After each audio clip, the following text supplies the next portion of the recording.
our keynote speaker, someone whose eyes are very firmly on the long-term future for our nation and who is no stranger to being at the top of a very noisy news cycle. There are few economic topics that have drawn as much interest in the past 18 months than the decisions and directions of the Reserve Bank of Australia. So it is great pleasure that I warmly invite Michele Bullock, Governor of the Reserve Bank of Australia, to the stage. Governor, thank you for joining us.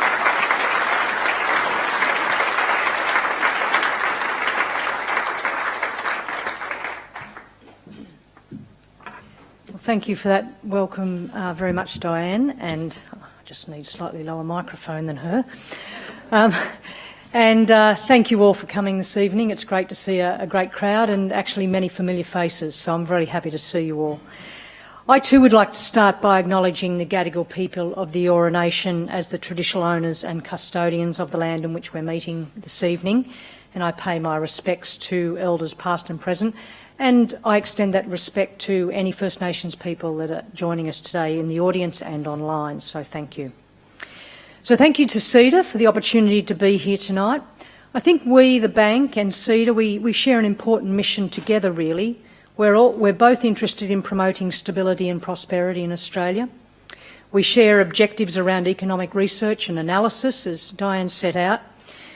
Groups like CEDA play a crucial role in uniting various sectors of the economy and the community to engage in discussions and debates about economic challenges facing Australian households and businesses. And that's what we need. We need more of discussion and challenge and debate. We live in an increasingly complex world. We've got cost of living pressures persisting, technological change accelerating, ongoing conflicts in several zones around the world, and an ever-changing geopolitical landscape. In the face of these numerous global and domestic uncertainties, both our organisations are confronted with significant challenges. Fundamentally, though, speaking for the RBA, our role and focus has not changed, and we're ready to meet the challenges head-on. They're going to be tough. So tonight what I'm going to do is I'm going to present the RBA's analysis of economic conditions domestically and internationally. I'm actually often asked, why aren't we cutting rates in Australia yet? And so I'm going to reflect on our monetary policy strategy and how it compares with some of our global peers. I'm also going to provide a bit of an update on changes to our monetary policy processes, some of which you will have seen and some of which you won't. While monetary policy is central to the RBA's mandate, our responsibilities encompass a much broader range of activities that support the overall functioning of the Australian economy. So I'm going to conclude by highlighting some of the initiatives we're undertaking and the transformation underway at the RBA that will ensure the RBA is well placed to meet the challenges of today and tomorrow. But first, to economic conditions here in Australia. So this may be a familiar graph to all of you. Inflation. So headline inflation eased to 2.8% over the year to the September quarter of 2024, and that's down from 5.4% over the year to September quarter of 2023. So this is really, I'd have to say, really welcome relief for people feeling the pinch from the rise in the cost of living over the past 2 years. And that's everyone, but it's particularly the more vulnerable in our community. But despite the decline, there is still some way to go before we return inflation sustainably to within our 2 to 3% target range.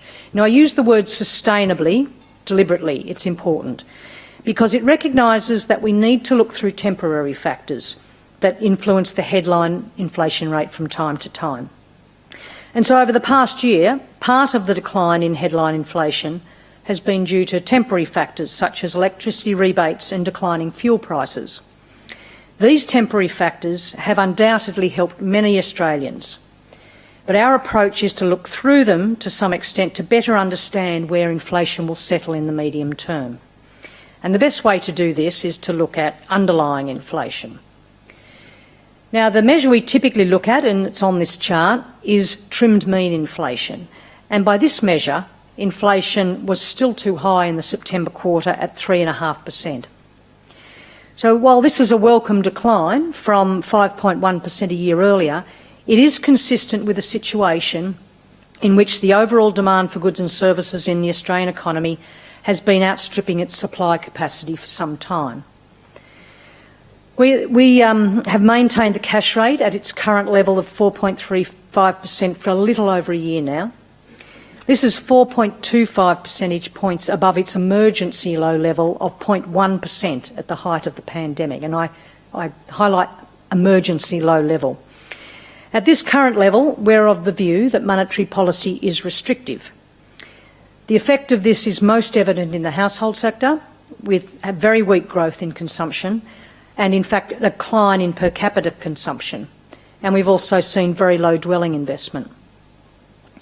Monetary policy settings will nevertheless need to remain restrictive until the Reserve Bank Board is confident that inflation is on track to return sustainably within the target range and approach its midpoint of 2.5%. Our forecast published in the November Statement on Monetary Policy suggests that a sustainable return to target will occur in 2026. Elevated inflation indicates that the level of demand in the economy is above the ability of the economy to supply the goods and services demanded. But the evidence suggests that this gap is narrowing. One reason for this is that the rate of growth of demand has been quite subdued, as you can see from this chart. The subdued rate of GDP growth, in turn, reflects the notable weakness in household consumption that I referred to earlier. Looking ahead, we anticipate a slight uptick in both GDP growth and household consumption over the coming year, but there are risks in both directions. One important influence on the outlook for household spending is conditions in the labour market. At present, we judge that conditions in the labour market remain tighter than what would be consistent with low and stable inflation. This assessment's informed by a wide range of indicators. As a summary, you can look at the unemployment rate, and it's currently hovering at around about 4.1%. This is notably low by historical standards and compared with many other countries. In addition, the increase in the unemployment rate over the last 2 years has been significantly smaller than some other countries. Now, while some labour market indicators have shown signs of easing, so the labour market easing, the demand for workers remains robust, particularly in sectors like healthcare and education. Overall, the earlier period of high inflation has imposed large costs on families and businesses across Australia, especially the most vulnerable in our society. If we fail to bring inflation down in a sustainable way, cost of living pressures will only compound and monetary policy would need to remain restrictive for longer. That's why returning inflation sustainably to target within a reasonable time frame remains the Board's highest priority. Now, recently, as I said, I've been asked why other central banks are lowering interest rates and the RBA is not. So to explain this, I need to describe what the Board is trying to achieve and ways in which we seem to be a little different from some other peer economies. Now, the Board sets monetary policy to achieve domestic policy objectives. That is, for inflation to be at about 2.5% over the medium term and the labour market at sustainable full employment. As it currently stands, as we've seen, underlying inflation is still too high to be considering lowering the cash rate in the near term. The Board's strategy over recent years has been to set monetary policy in a way that returns inflation sustainably to target in a reasonable time frame, alongside a gradual easing in labour market conditions to levels consistent with sustainable full employment. The goal underpinning this strategy has been to preserve as many of the jobs that have been created over recent years as we can. This is what we've previously referred to as the narrow path. Now, when setting policy, the Board aims to ensure that financial conditions are restrictive enough until it's confident that inflation is moving sustainably back to target. This overarching approach is similar to that used at other central banks in advanced economies, where we all have these flexible inflation targeting frameworks. All central banks care about inflation and the potential impact of their policies on the economy and the labour market. But there have been some important differences reflecting the different weights that central banks place on the two objectives.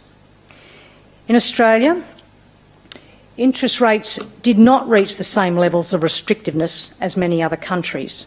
So you can see that from the tops of the blue bars in this graph here. And consistent with this, inflation has been somewhat higher relative to target here than in most of those economies, and the labour market is also tighter. This means that even with a similar approach to setting policy, the time to adjust domestic monetary policy settings can differ from peer-to-peer central banks. Indeed, Australia's labour market conditions appear unusually tight relative to those of other peer economies. Conditions in labour markets in those economies have eased significantly and unemployment has increased, such that labour markets are now assessed to be close to balance or have spare capacity. Given the tightness in Australia's labour market, along with our assessment that the level of demand still exceeds the supply in the broader economy, we expect it'll take a little longer for inflation to settle at target in Australia. Peer central banks have eased policy settings as they've become more confident that inflation is moving sustainably back towards their respective targets. But so far, most have all stated that they're only removing some restrictiveness. That is, central banks globally are still pushing against high inflation despite pulling back on the extent of restrictiveness somewhat. Their inflation rates now close to target and the easing they've seen in their labour market conditions, they're now turning their attention to downside risks in their economies and labour markets. Looking ahead for Australia, the RBA staff expect inflation to return sustainably to the 2.5% midpoint of the target range by late 2026, as restrictive financial conditions gradually bring the economy and the labour market into better balance. We still think we're on the narrow path. This staff forecast was conditioned on a forward path for the cash rate that's implied by market pricing at the time the November statement on monetary policy, which had the cash rate remaining at its current level over the near term. Now, I want to be really explicit here that this is not the board's forecast for interest rates. It's an assumption, a conditioning assumption we use, along with other information available at the time, and it is consistent with inflation returning sustainably to target within the board's time frame. That said, I want to just note that the central forecast for inflation has substantial bands of error around it. So as more information comes to hand, we will be reconsidering these forecasts and hence the appropriate stance of policy. Now, onto the process of monetary policy. The process that supports the board's monetary policy decisions is evolving. As many of you will recall, I think, the board previously met monthly for half a day on the first Tuesday of the month, except for January. This year, however, the board has met 7 times, and the 8th and final meeting for 2024 will be held the week after next in December. The length of the meetings has increased to a full day, spread over a Monday afternoon and the following Tuesday morning. Now, this change may seem quite small, but it's had an important impact on the monetary policy decision-making process. Specifically, by stepping down to 8 longer meetings, we've allowed for more deliberation and debate among board members. And more time between meetings has also meant usually there's more information for the board to reflect on and consider. The change to the board meetings has also allowed the RBA staff to adapt our processes to better support the board's decision-making. We've redesigned our staff-level meetings to focus more on the big questions and the risks to the outlook and monetary policy. We're actively encouraging a greater range of diverse perspectives and challenge to make sure that we're turning over every stone. And a summary of the different ways of viewing the economy is provided in the board papers at each meeting. Also, the external board members now regularly meet with a wider range of staff to discuss topics relevant to their decision-making. And these sorts of things are just one way we're bringing to life our cultural ambition for being open and dynamic, open to ideas and dynamic in the way we work. It's still a work in progress, but we're trying hard. The briefings that the board members now receive regularly include policy alternatives, scenarios, discussion of the trade-offs between the RBA's objectives of low, stable inflation and full employment. And we've drawn inspiration from peer central banks to enhance our practices, and they'll continue to evolve. Our practices will continue to evolve as we learn what works well here and how we can do even better. The RBA has, I think, always produced high-quality analysis, and our staff are well respected for their expertise. But challenging questions lie ahead, and we're best placed to tackle them by continually reflecting on how we can do things differently and what we can learn from others. So in this spirit, we're broadening and deepening our capabilities, our models, our engagement with people, ideas and organisations outside the RBA. One example of this is our new monetary policy strategy team, which we're in the process of establishing, and that's going to be tasked with deepening our policy analysis by encouraging debate and collaboration within the bank and harnessing know-how within the bank and outside the RBA. You'll also have noticed changes in the way we communicate. I've held media conferences after each of the board's decisions this year, and these obviously are going to continue into next year. Our publications are evolving too, and I hope you might have noticed this. The Statement on Monetary Policy, which we publish 4 times a year, has been restyled to be more transparent about our forecasts and assumptions and to give clearer explanations for our assessment of the economy and the risks around the baseline outlook. The Financial Stability Review too has undergone a change, with a greater focus on clearer messages to explain our analysis. And we're going to continue to develop these publications as we enhance our communication strategy. But our transformation goes beyond reshaping how we set monetary policy. In April last year, we launched a 4-year transformation program based on the RBA review findings. We've set out to become a more open and dynamic central bank, trusted for our analysis and service delivery. We're now in the 2nd year of this initiative, and we've made a lot of progress, significant progress, but there's a lot of work remains. We are an organisation with broad responsibilities. Even though people think of us as, RBA sets interest rates, we have a lot of responsibilities. We regulate the payment system and we run the infrastructure used to settle interbank payments. We provide banking services to the Australian government, making payments that many Australians, and particularly vulnerable Australians, rely on for us. We issue the banknotes that, despite an overall decline in cash transactions, they remain an integral part of the Australian economy. And we monitor and contribute to financial stability in cooperation with other authorities. And we remain committed to communicating clearly with the public about what we do and why. Because of this breadth of responsibility, our transformation is complex. It involves enhancing leadership capabilities, creating a more open and dynamic culture, streamlining operations for greater efficiency and building resilience. These are goals that I think are shared by many organisations across Australia and I'm sure resonate with many of you. An often overlooked aspect of our role is our involvement in running the critical infrastructure used to settle payments. We're at the core of this system, ensuring it functions in a way that it can be relied upon by the households and businesses that make up the economy. We're also the regulator of the payment system with a mandate to promote competition, efficiency and safety of the payment system. In practice, nearly every electronic payment in Australia relies on the infrastructure operated by the RBA. Whether you're tapping a card for public transport or getting your salary or transferring money to your mate, many of them are processed in real time and they pass through our systems. Last year, the RBA settled approximately 3 million payments daily, worth almost $260 billion. So Australia's GDP every 10 days through our systems. It's a lot of money. If you think of the payment system as a train network, with the economy as the train moving vast volumes of transactions, we lay and maintain the tracks that keep the money flowing through the economy, supporting a strong financial system and efficient payments. As the payments ecosystem evolves, new players like digital wallets, buy now, pay later services have emerged, and they enhance competition and consumer choice. However, these new entrants also potentially introduce risks that may fall outside our current regulatory scope. Now, there are proposed amendments to the Payment Systems Regulation Act that aim to bring these new payment providers inside the regulatory perimeter.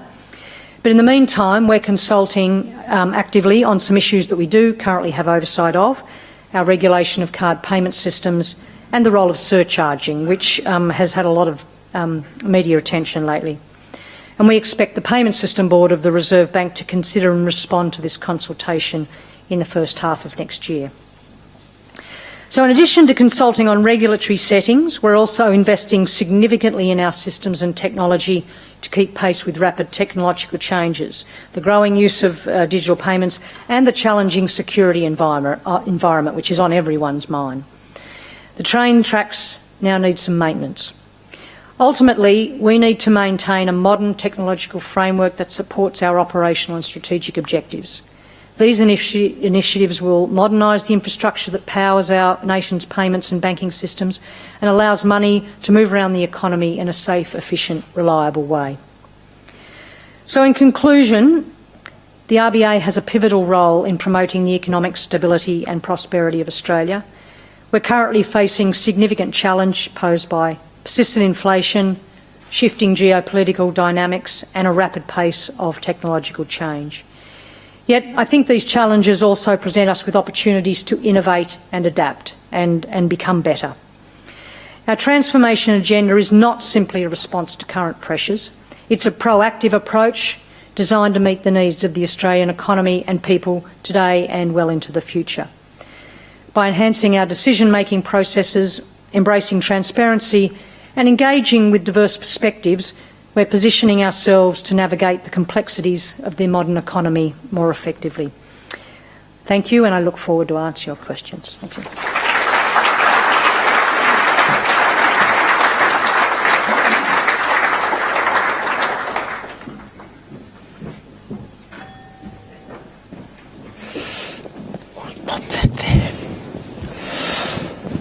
Good evening. Thank you very much, Governor, for that, for those words. I think you've really drawn out for everybody the complexity of issues that the RBA is grappling with, but also the importance of transformation within the organisation to be future fit, not only for the decisions you need to make, but as you say, for the infrastructure and importance to the economy that the RBA has.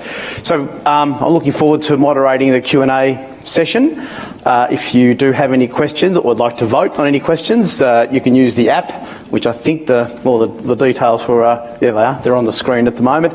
We'll also be taking some questions live in the audience as well, and I think there are people wandering around with microphones if you have a question, and I'll come to that. But I might kick off with a few questions, if that's okay, and I might start globally, Governor, and work down to more local issues. But if I start globally, you ended your remarks with a reference to the shifting geopolitical dynamics.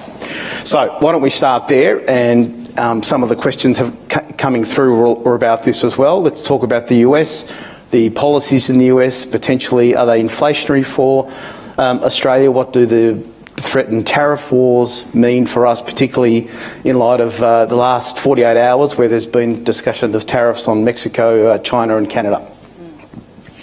Yes, this is, apart from when are interest rates coming down, this is the second most question I think I get asked. So I think I'd first say that, look, at this stage it's hard to tell, because it's actually hard to tell what the new administration actually will do as opposed to what they say they're going to do. There is a lot of discussion about tariffs, and in particular the most recent salvos in terms of Mexico and Canada.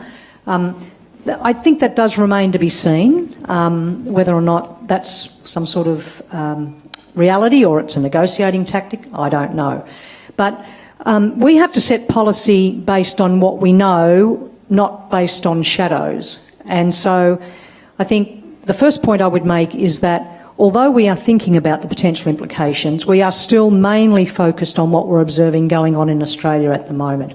Because if there are going to be implications for inflation and growth, they're not happening next month or even in 6 months. It's going to be out a little bit. So our focus needs to remain staying the course on inflation. Having said that, what happens if, say, there are tariffs imposed in the United States? And I think most people agree that the implications are potentially for inflation in the United States to rise, potentially inflation in some other countries. So what often happens with trade, though, is that trade moves. So if there are large tariffs, for example, on China, Chinese trade will probably try to find other ways to find an outlet, and Australia might even be a beneficiary of that. So we might in fact find some deflationary impacts for Australia if it rolls out that way.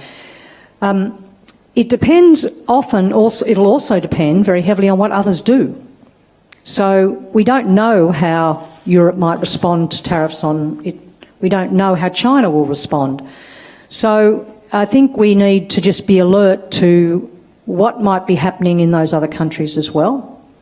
And as I say, nothing's happening in the next it's not going to affect inflation in Australia in the next 6 months. To the extent that this sort of activity impacts China, that also is very important for us because China is our largest trading partner, and what happens in China, when China slows down, that has impacts on our economy as well and the growth of our economy. So I don't know the answer exactly what will happen. Yes, I think tariffs would be inflation in the United States. What happens here may well depend on what happens with trade, and what happens to China is going to be really critical. I might stick with China then for a moment. Regardless of the tariff position, the economy remains sluggish, which obviously, as you said, has a big implication for us. Are you seeing impacts yet from the Chinese government on their stimulus policies? So I think we're not seeing impacts just yet. Our judgment, and we wrote about this in our November statement on monetary policy, our judgment is that the efforts by the People's Bank of China to lower borrowing costs, to encourage lending into particular sectors, that sort of easing I think is positive, and some of the moves of the government to support consumption in the real estate sector I think are positive as well, and we revised up our forecasts a little bit for Chinese growth on the basis of that. The issues for China around the real estate sector, though, are still quite front of mind. It's a very challenging situation. Property prices in China have not risen. They've gone down a lot and they've stayed very low.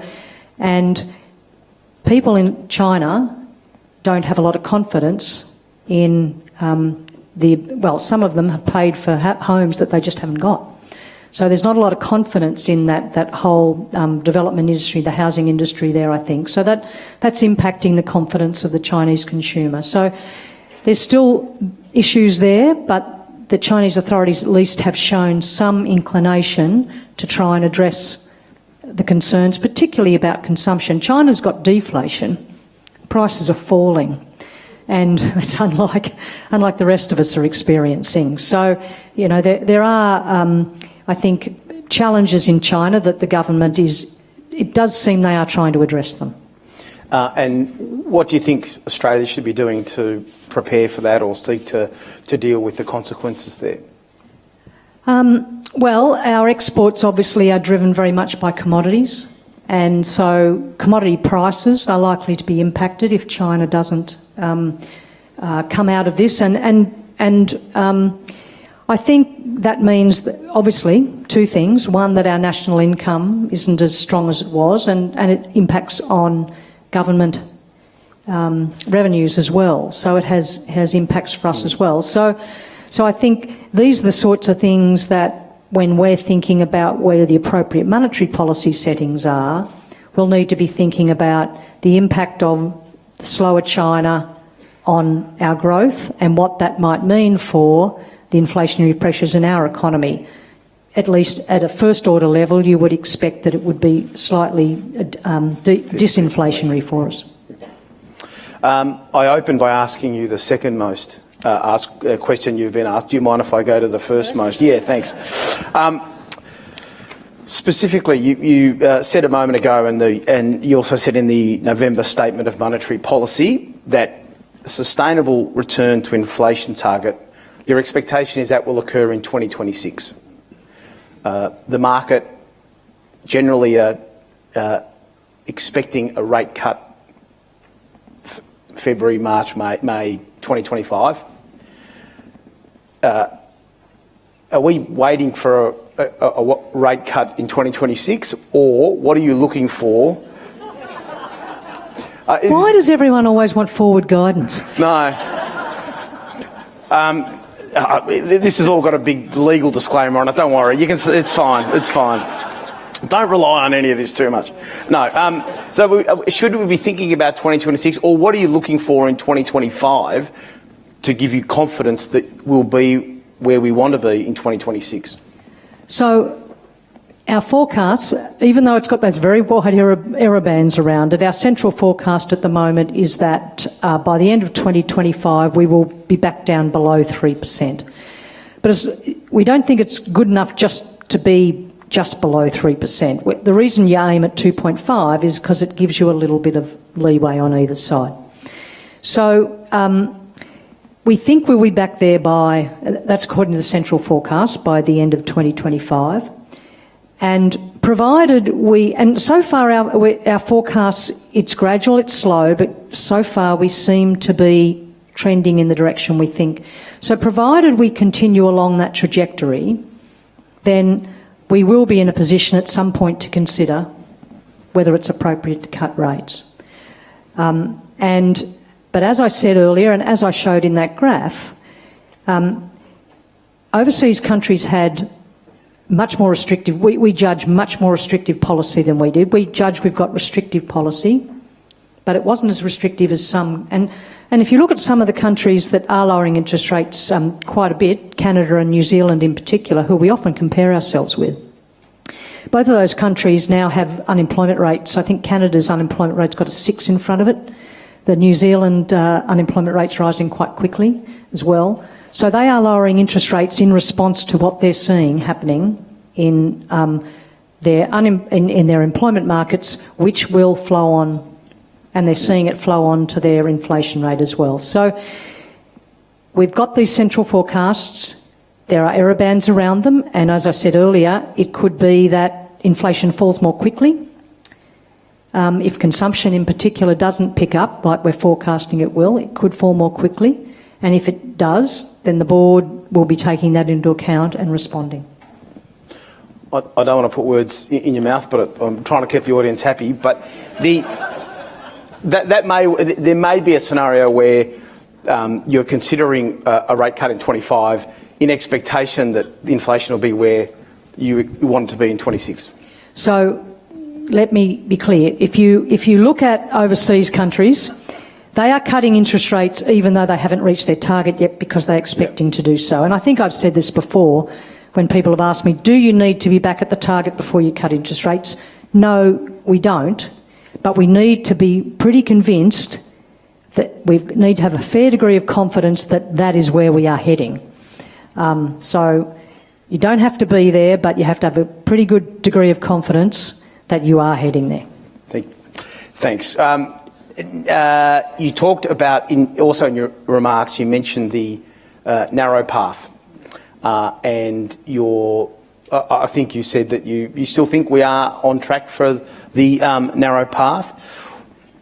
What flags will you be looking at in the coming months that might alert you to the fact that we're moving off the narrow path? So I think there's a few things. The first is obviously we're going to be looking at inflation. We're going to be looking at the labour market. Those things, though, are backward-looking in the sense that they're behind us. So we're also looking at a lot of forward-looking surveys. So we look at some of the commercial surveys like the NAB survey, Westpac, these sorts of things. We also have our own liaison program, and the bank's liaison program, I think we probably talk to around about 1,000 businesses/business groups a year. So we've got a very broad, it's 20-odd years old, this particular liaison program, and it's been set up in a way that we can look over time at responses to questions, and it's pretty good intelligence, I think. So the things we'll be looking for there are what they're telling us about what's going on with consumers, what's going on with the labour market, what are they seeing about their selling prices. Now, at the moment, the readings we're getting from these sort of forward-looking indicators are that the labour market is easing, but it's still marginally difficult to find staff in some areas. Selling price pressures are easing, but they're still seeing costs rising, so not as much as they were, but they're still a little bit elevated. So these are the sorts of things that we'll be looking to continue to see ease in order to be convinced that we're continuing to head on the narrow path. While we're talking about growth and unemployment, my daughter, who's studying Year 11 economics, has a question, if you don't mind me asking. But GDP growth remains slow, but unemployment is low. Shouldn't we be expecting, if we have a strong labour market, should we not be expecting to see increased confidence, household spending, and hence growth? What's your daughter's name? Chloe. All right, Chloe. This is a sort of a bit of a conundrum that people focus on. So the economy isn't really growing very much, and I think I showed that in that graph. But employment is still strong, as you point out. The point I try to make here is that a difference between levels and growth rates. So if you look at the level of demand, it's still quite elevated relative to history. Even though it's not growing, it's still quite elevated. So we've got this situation where demand overall is holding up level, it's not growing, and that's generating a demand for labour to meet that demand, if you like, because all the indications are that we're trying to supply goods and services that are being demanded and we're still not quite meeting them. And the way I would explain this, it seems a little bit sort of esoteric, I suppose, to think about aggregate demand and aggregate supply, but I'm sure everyone knows examples of, the construction industry is a great example. It's not growing. Construction isn't growing very much, but the level of demand in the construction industry is still such that we can't supply it. We can't get the people, in particular. They can't get the skills. So that's an example of where the level of demand is above the ability to supply it. And there's various examples like that, I think, around. The other one I often use is, it's not so much now, but I'm sure people remember back in 2023 when we were sort of just coming out of COVID, the hospitality industry, and you'd go to a restaurant and they couldn't get staff. Again, an example of demand for a service that we were finding it very difficult to supply. So it's a long way around to answer Chloe's question, which is that the demand level is still quite high, even though it's not growing, and that's what's generating the demand for jobs. That's basically what I said to her as well.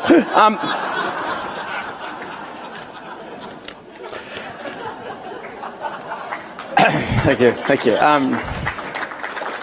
There's a lot of focus on demand side inflation. I wonder if we could talk a little bit about the supply side factors as well. Yeah. So this is actually, the supply side is very important, because when inflation took off in 2021, all around the world, there was a confluence of things that happened. The first was that because of COVID, we had supply chain issues, and the ability to get goods. People were demanding lots of goods, and the supply chains weren't able to supply them because of problems with getting staff. People were sick. There were situations where we had containers in one part of the world and they were needed over that part of the world. You know, it was all over the place. And at the same time, governments were spending fiscally, putting money in people's pockets. People couldn't go out, so what did they do? They decided they wanted to spend on goods. So big demand for goods, difficult supplying them, the price of goods goes up. I tried to buy an office chair at one point during that period. I couldn't get one for love nor money, and then I had to pay through the nose for it. So there was that to begin with. And then what happened was the Russian invasion of Ukraine. And that was a massive supply shock, and it was particularly in Europe, who depended heavily on Russian gas. And that had a big supply impact because it impacted energy prices, electricity prices. So that's an input to practically everything. So all of a sudden you had these two massive, had supply chain issues, you had a massive energy shock, and you had demand rising. And the confluence of those things resulted in massive inflation. Now, at the time, there was a bit of a debate about it's transitory, don't worry, it'll go away by itself. And then the realisation came, and it was us, but I think it was also the rest of the world as well, everyone, well, actually, no, demand's part of the story here as well. And interest rates were at emergency low levels. So we actually had to, what we had to do is we had to remove the stimulus before we could even start to put restrictiveness in place. So that's where the supply side thing comes in. And I think broadly we think that the supply side inflationary impulses have largely gone away now, and what we're dealing with is demand. Having said that, I would like to highlight a point that we often talk about internally and other central banks, and that is that I think in the world we're facing into, we're probably going to see more supply shocks because we've got these geopolitical things going on, we've got potential sanctions, we've got Middle East problems. All these things suggest that supply shocks, we've got the energy transition things happening. So there's all these potential shocks to the supply side of the economy which are going to potentially result in rising prices. And I think central banks are entering a challenging period in how do we handle those, because the traditional idea would be, well, it's temporary, you look through it. But if you get lots of these shocks and the inflation rate stays elevated for some time, then people will just start to assume that inflation is higher. And once inflationary expectations adjust, then it's very difficult to get inflation back down. So I think we've got some challenging times ahead. How do we prepare for supply shocks, future supply shocks that you're talking about? Well, it's challenging because you don't, by definition, you sometimes don't know where they're coming from, and they come as a bit of surprise. So I think we've just got to be alert to, and it's very difficult. The other point I would make here is that it's often difficult, as we saw in 2021-22, it's often difficult to determine at the time whether it's a supply shock or a demand shock.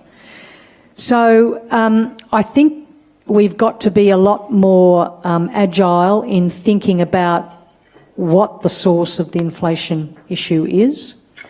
I think we're going to need to think about what the government might need to think about, how it's responding to some of these things as well, whether monetary policy is the right way to respond to some of this stuff. But all I can say is I think we're going to have to be agile, and we're going to have to be very alert to the fact that that it might be supply side driving things. May I ask one more direct question on interest rates? In the November board minutes, the board stated that they were not ruling anything in or out on interest rate cuts, implying that there may be circumstances where the next move might be up. What might be the circumstances where that would be the case? So I talked earlier about our forecast and our forecast of inflation coming back down to just under 3 in end of 2025. If the data that we're seeing and the information we're getting from our liaison and so on suggests that inflation is picking up again, so it's not going to follow that trajectory, it's going the other direction, then that would be a very big red flag for us. So again, I think the focus has to be for us on inflation. There might be some indications of that coming out of the labour market. So if it looks like the labour market is increasing in tightness again, then that might be another thing to watch. But provided we've got inflation continuing along this trajectory, we think that we can stay where we are for the time being, and this will deliver us the narrow path.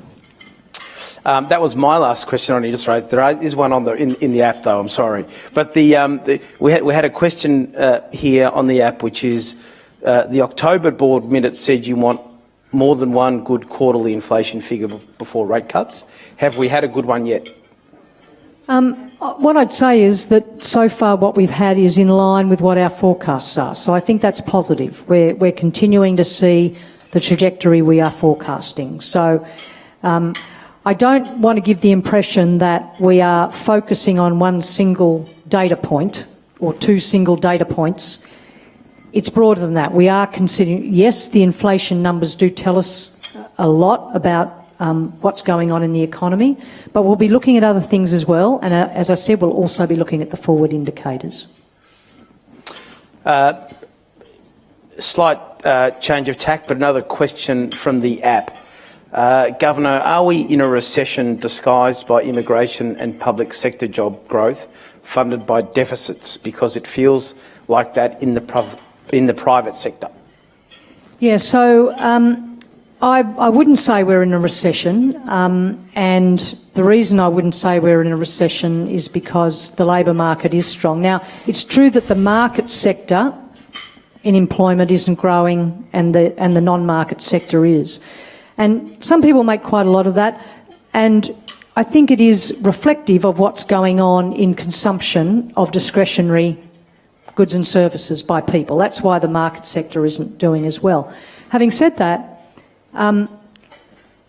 growth in employment in the non-market sector is actually good. It's teachers, it's nurses, it's aged care workers. These are all people that we need. So I don't buy into the idea that growth in non-market sector employment is not a good thing. It is a good thing. We need these people. And what it's just demonstrating, I think, is that, and some of these things, obviously, there's going to be a bit of a shift in demand for some of these things as well. So I don't think we're in recession. I think people are employed. When you see surveys and you see the unemployment statistics, the underemployment numbers now have levelled out a bit. People are able to get jobs, which means they're able to meet, not everyone, but on average, most people are able to get jobs and they're able to meet their commitments. And so, for that reason, I wouldn't say we're in a recession. No. With the follow-on question on the app, therefore, you don't think we're in a per capita recession? See, I know I don't really like that term per capita recession. So, the concept of this, you're in a recession if you have 2 quarters of negative growth. It came out of a NBER article in the United States, which correlated number of what they called recessions with the number of quarters of negative growth. And so people have now abstracted that to say, well, if I get 2 quarters of negative GDP per capita growth, then that's a per capita recession. I think defining it in that way actually abstracts from what's important here. And usually in recessions, you're experiencing high unemployment rates, people are losing their jobs. It's really, really bad. And I think in the current environment, we're not in a recession. Yes, people are having to spend less, people are having to cut back, but as I said earlier, basically people are able to find work, they're able to get the hours they want, and that doesn't feel to me like a recession. I know your views on this next topic, but I just work here. So, can you please share your thoughts on the need for greater productivity in Australia? Where do you think the improvements may come from? I said this earlier. People seem to think that the Reserve Bank Governor is the expert on everything. Look, I'm not an expert on productivity. And obviously we have a Productivity Commission headed up by Danielle Wood, who is an exceptional economist, and the Productivity Commission has lots of great ideas on this. My only comments on this really would be that, yes, we've had a poor productivity performance. Productivity growth has been declining, not only in Australia but around the developed world for decades.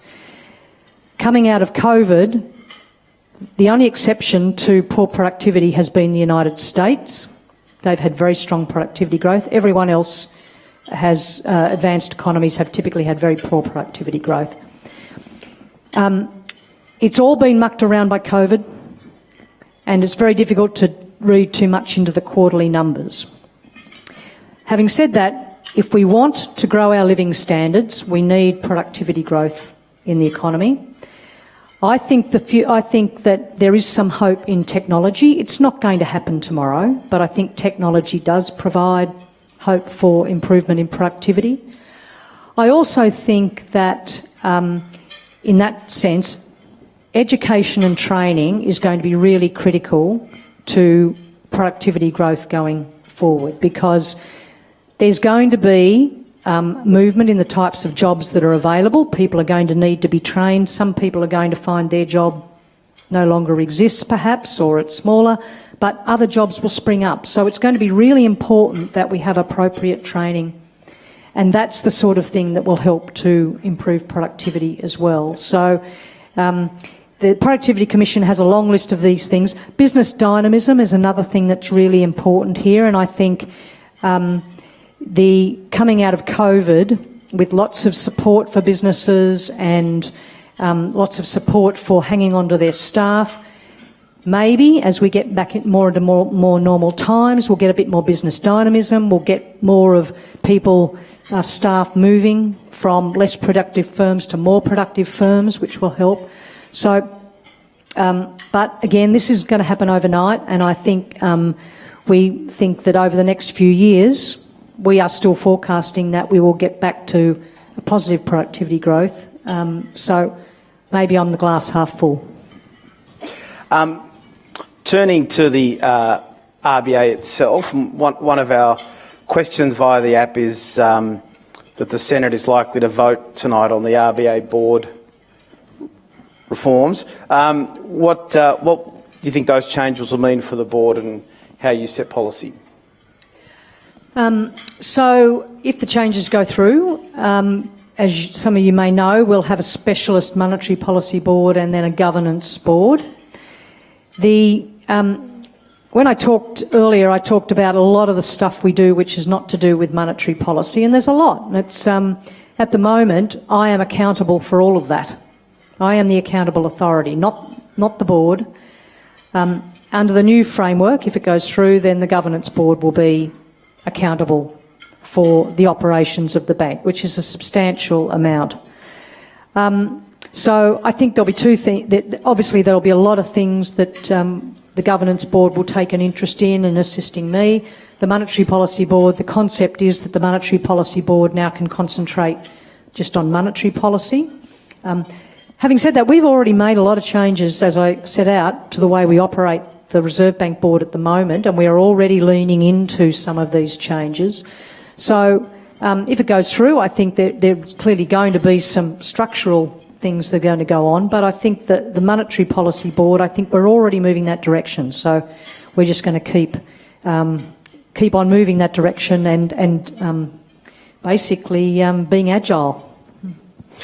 Speaking of those reforms, you talked a little bit about the work the bank is doing to modernise, and part of that transformation is building broader engagement, listening to a diversity of voices and outside opinions. I would have thought you get plenty of outside advice, but how do you actually make sure that you are getting that outside advice and distinguishing that from just the outside noise? So I talked earlier about our business liaison program. It's really important, and it's very structured. Over a period of over 20 years, they catch up. They try to basically weight the businesses they talk to relative to the weights of the Australian economy. They have questions that they ask that they can track over time how these things are moving, and we can see that actually, with a history of this, that these things don't do a bad job of tracking sentiment and activity in the economy in many cases. So we do that. I would say too that I get a lot of letters.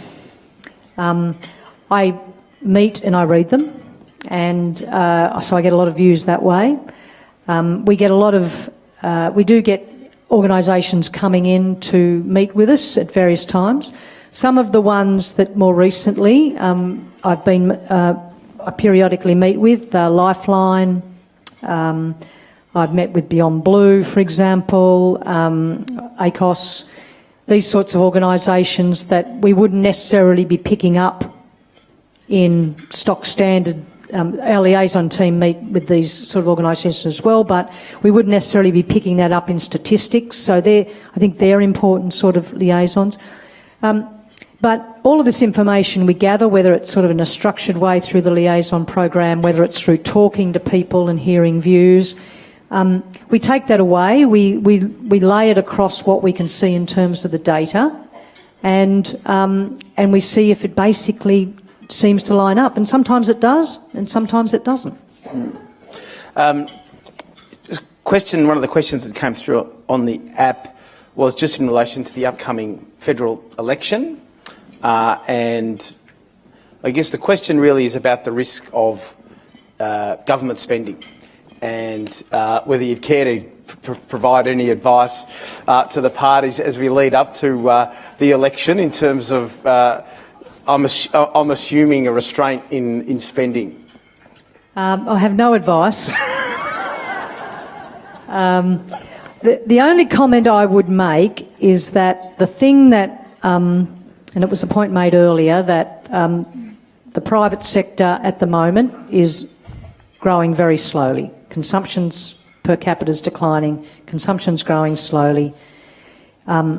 Government, it's true, government spending is helping to keep the economy at least on an even keel at the moment. If it wasn't there, if it wasn't filling that gap, then things might well be much worse in terms of the employment market, and what we have in terms of our forecasts is that we are seeing, as I said, inflation is coming back down to target with the current sort of fiscal monetary settings, and we think we can get there with this and without completely tipping the labour market off the edge. So I think that's positive. I have a couple more questions, but I just want to make sure I'm not missing anybody in the audience who's got one. No, you talked about outside voices, and I know that part of the role is engaging with your counterparts around the globe. Any interesting insights coming from them about how the global economy is going and what the broader trends are there? Nothing I can say here. It's a pretty tight group. Look, the only thing I would say is I think that my colleagues at other central banks, some of them are lowering interest rates. They are happy enough with the way that inflation is coming down, but I think they are all remaining still a little bit alert to the fact that inflation might surprise on the upside. It doesn't mean that we're necessarily going to backtrack, but I think it's just natural for central banks to worry a little bit about the upside because, as I've sort of said and others have said before me, it is if you let inflation get away and inflation expectations get away, it's very costly to get it down. And so we even though we are trying to keep inflation, not completely toss the economy into the abyss to get inflation down. We're trying to bring it down slowly.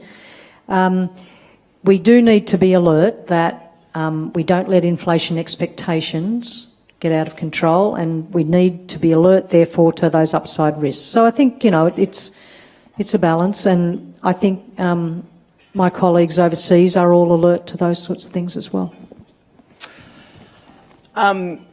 Just changing tack and just reflecting on your time in your role as Governor, which has been about 15 months, and obviously you were Deputy Governor before that. But has anything surprised you about being in the main gig? Not greatly. I mean, I did observe. I was only Deputy Governor for a little over a year when Phil was there, Phil Lowe, and so I sort of observed what was going. So there wasn't great surprises there, and I have worked in a lot of different areas of the bank, so there wasn't any surprises to me in terms of various areas of the bank. I knew basically the business. I'd worked in most of those areas, so that wasn't. I think what's marginally surprised me is the great deal of interest in me. And and the media interest. I think that's, I saw it, but I don't think I quite realised what it was going to be like. So I think probably for me that's been the most surprising thing, that and the fact that everyone expects me to have an opinion on everything, and sometimes I don't. So yeah, that's probably the thing for me. But having said that, I mean, it's a great honour to have been appointed to this position, and I am surrounded by smart, dedicated, professional people who really do have the public interest at heart. I know sometimes, and certainly in letters I get, people don't believe that, but we do really have the public interest at heart, and I'm very fortunate to be in this job. I might just close then just by, I think you mentioned maybe you were glass half full already, but just as you look forward, multiple challenges, local, global, lots of uncertainties, but are you in fact glass half full? Yeah, I am a glass half full person, and my deputy reckon he's the glass half empty person. So maybe we're together. We're about right.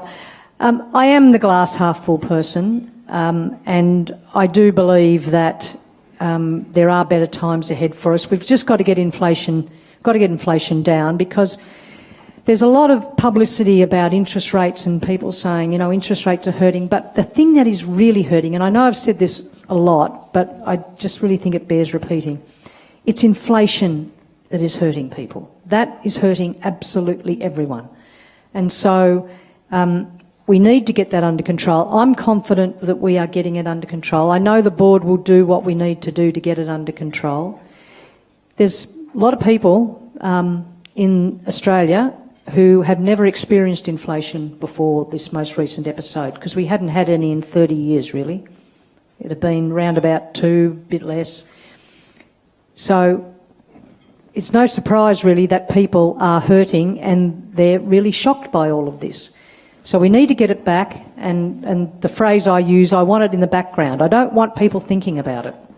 And so that means we've got to get it back down into the band, and I'm confident we can. There's going to be challenges ahead, but I'm confident that we and other authorities, we can rise to those challenges. Thanks very much, Governor. I think that's a great place to finish. Please, yes, thank you.